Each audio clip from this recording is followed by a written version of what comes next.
Welcome back to another technical deep dive here in the Debug Zone. Today, we're tackling a big question and breaking it down with insights from other users. Hopefully this clears up some misconceptions and helps you get the answer you need. So, buckle up, stay a little curious, and let's jump right in.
And that's a wrap.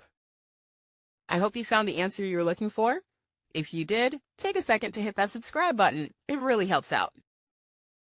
And let me know in the comments which solution worked best for you. See you next time in the Debug Zone.